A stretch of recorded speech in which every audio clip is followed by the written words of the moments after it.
dream job ఆదిత్యతోనే సాధ్యం. Aditya degree colleges admissions open. For more information visit our website. పహల్గాంలో ఉగ్ర దాడి తర్వాత భారత ప్రభుత్వం ఒక్కొక్క అడుగు ఆచితూచి వేస్తుంది. అలానే పాకిస్తాన్ ని అష్టదిగ్బంధనం చేసేటువంటి వ్యూహంతో ముందుకు సాగుతోంది. ఈ క్రమంలోనే భారత ప్రభుత్వం అధికారికంగా సింధు నది జలాల వినియోగానికి సంబంధించిన ఒప్పందాన్ని నిలిపివేస్తున్నట్టు ఓ లేఖ రాసింది. ఆ లేఖలో ఏ అంశాలను ప్రస్తావించారు, ఏ కారణాలతో ఈ ఒప్పందాన్ని ప్రస్తుతానికి నిలుపుదల చేస్తున్నట్టుగా భారత ప్రభుత్వం చెబుతోంది. ఒకసారి విశ్లేషించే ప్రయత్నం చేద్దాం. ఇది లేఖ ప్రతి భారత ప్రభుత్వం రాసినటువంటి లెటర్. ఇది సెక్రటరీ లెవెల్లో, అంటే ముఖ్యంగా ఇది జలవనరుల శాఖకి సంబంధించినటువంటి అంశం కాబట్టి జలవనరుల శాఖ సెక్రటరీ దేవశ్రీ ముఖర్జీ ఈ లెటర్ రాశారు. పాకిస్తాన్ లో ఉన్నటువంటి same counterpart ministry of water resources secretary Syed Ali ముర్తాజాకి రాసినటువంటి లెటర్ ఇది. ఈ లెటర్ లో 3 ప్రధానమైనటువంటి అంశాలను పేర్కొన్నారు. ఇందులో ఒప్పందాన్ని నిలుపుదల చేయడానికి గల కారణాన్ని విశ్లేషించడం అనేది చాలా ముఖ్యమైనటువంటి పార్ట్ అవుతుంది. 3rd పాయింట్ లో అది చాలా క్లియర్ గా ఎస్టాబ్లిష్ చేశారు. This is with reference to the government of India's notices sent to government of Pakistan seeking modification of the Indus waters treaty 1960. So ఈ ట్రీటీకి సంబంధించినటువంటి under article 12 of 3 of the treaty. These communications cited fundamental changes in the circumstances that have taken place since the treaty was executed that require a reassessment of obligations under various articles of the treaty. Read this. ఇది చాలా ముఖ్యమైనటువంటి point. ఎందుకంటే 1960లో వచ్చినటువంటి ఒప్పందం ఇది.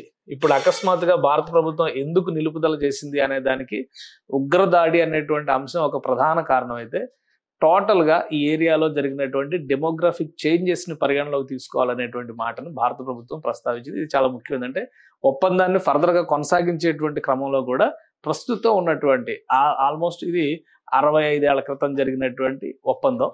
ఇప్పుడు ఆ ఒప్పందాన్ని 65 ఏళ్ల తర్వాత సమీక్షించేటువంటి అవకాశాన్ని భారత ప్రభుత్వం ఈ ఘటన తర్వాత చేజిక్కించుకునేటువంటి ప్రయత్నం చేసింది. ఎందుకంటే ఆ ఒప్పందం ప్రకారం సింధు నదికి ఉన్నటువంటి తూర్పు వైపు నదుల పైన భారతదేశానికి పూర్తి హక్కులు ఉన్నాయి. కానీ సింధు నది పైన మాత్రం 80% జలాలను వినియోగించుకునేటువంటి హక్కు పాకిస్తాన్కే కట్టబెట్టారు. దీన్ని ఒక సావకాశంగా ఉపయోగించుకొని పాకిస్తాన్ రకరకాల కుయుక్తులు పన్నుతుంది. వాటిని అదుపు చేసేటువంటి క్రమంలో ఈ ఒప్పందాన్ని పునఃసమీక్ష చేయాలనేటువంటి సంకల్పాన్ని భారత ప్రభుత్వం ఈ లేఖ ద్వారా తెలియజేసింది. సో అందులో సెకండ్ పాయింట్ ఒకసారి మనం చూద్దాం. These changes include significantly altered population demographics in the accelerated the development of clean energy and other changes in the assumptions underlying the sharing of waters under the treaty. So ఇప్పుడు మారినటువంటి పరిస్థితుల రీత్యా ట్రీటీలో మార్పులు కావాలనేటువంటి అంశాన్ని ప్రధానంగా ప్రస్తావించింది ఈ 2వ పాయింట్ ద్వారా. ఇక 3వ పాయింట్ తీవ్రవాదానికి సంబంధించినటువంటి అంశాన్ని చాలా క్లియర్ గా ప్రస్తావించింది. The obligation to honour a treaty in good faith is fundamental to a treaty. ఒక ఒప్పందాన్ని అమలు చేయాలంటే ఒక మంచి విశ్వసనీయమైనటువంటి వాతావరణం ఉండాలి. అది ఫండమెంటల్ గా భావించాల్సినటువంటి అంశం. కానీ ఇక్కడ ఏమైందంటే what we have seen instead is sustained cross border terrorism by Pakistan targeting the Indian union territory of Jammu and Kashmir. ఈ పాయింట్ ని కీలకమైన పాయింట్ గా చూడాలి.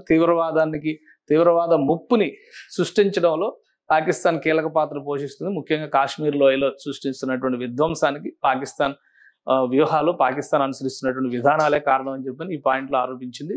ఫస్ట్ అంటే ప్రయారిటీ పాయింట్ ని డెమోగ్రఫిక్ చేంజెస్ అలానే ట్రీటీలో మార్పులు అనేటువంటి దాన్ని ప్రస్తావిస్తూ రెండో దానికి ఈ ప్రయారిటీ ఇచ్చింది. కాబట్టి భారత ప్రభుత్వం యథాతథంగా సింధు ఒప్పందాన్ని ఫర్దర్ గా కంటిన్యూ చేసేటువంటి అవకాశం లేదు అనేటువంటి సంకేతాన్ని ఈ లేఖ ద్వారా ఇచ్చింది. ఇక చివరి పాయింట్ చూస్తే కనుక resulting security under uncertainties have directly impeded India's full utilization of its rights under the treaty.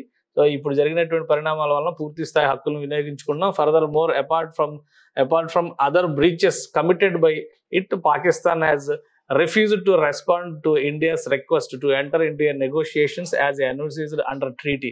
So ఈ ట్రీటీకి సంబంధించి వీటిపైన చర్చలకు కూడా పాకిస్తాన్ సుముఖంగా లేదు. కాబట్టి ఇప్పుడు ఒక కఠినమైన నిర్ణయాన్ని తీసుకునేటువంటి పరిస్థితిని పాకిస్తానే కల్పించిందని చెప్తూ the government of India has hereby decided that the Indus waters treaty 1960 will be held in abeyance with immediate effect. So ఈ లెటర్ వెళ్ళిన క్షణం నుంచే ఈ ఒప్పందాన్ని నిలుపుదల చేస్తున్నట్టుగా భారత ప్రభుత్వం ఒక క్లారిటీ ఇచ్చింది.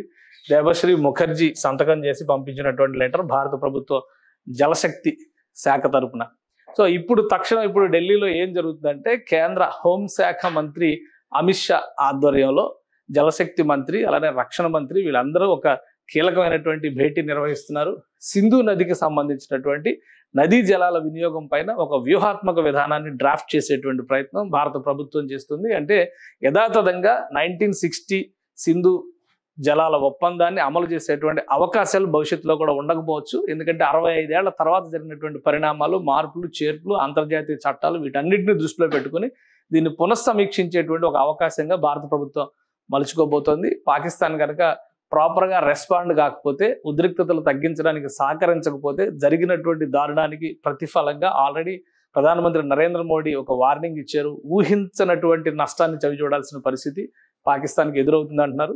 సో ఒకవైపు అంతర్జాతీయంగా దౌత్య సంబంధాలను బలోపేతం చేసుకుంటూ వెళ్తున్నారు, మరోవైపు వ్యూహాత్మకంగా ఏరువేత కార్యక్రమం జరుగుతుంది. ఈ ఘటనకు బాధ్యులైనటువంటి తీవ్రవాదులకు సంబంధించినటువంటి ఇళ్లని భద్రతా బలగాలు ఇప్పటికే ధ్వంసం చేశాయి. వారిని చుట్టుముట్టినట్టుగా సమాచారం ఉంది. అలానే క్రాస్ బోర్డర్ టెర్రరిజాన్ని అరికట్టేటువంటి క్రమంలో 2-3 చోట్ల ఫైరింగ్లు జరిగినాయి.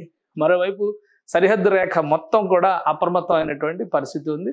సో ఇండస్ వ్యాలీకి సంబంధించి, ముఖ్యంగా ఇండస్ రివర్ వాటర్స్కి సంబంధించినటువంటి అంశం పైన కూడా ఒక కీలకమైన డెసిషన్ భారత ప్రభుత్వం వెలువరించే అవకాశం ఉందని ఈ లేఖను బట్టి మనం అర్థం చేసుకోవచ్చు.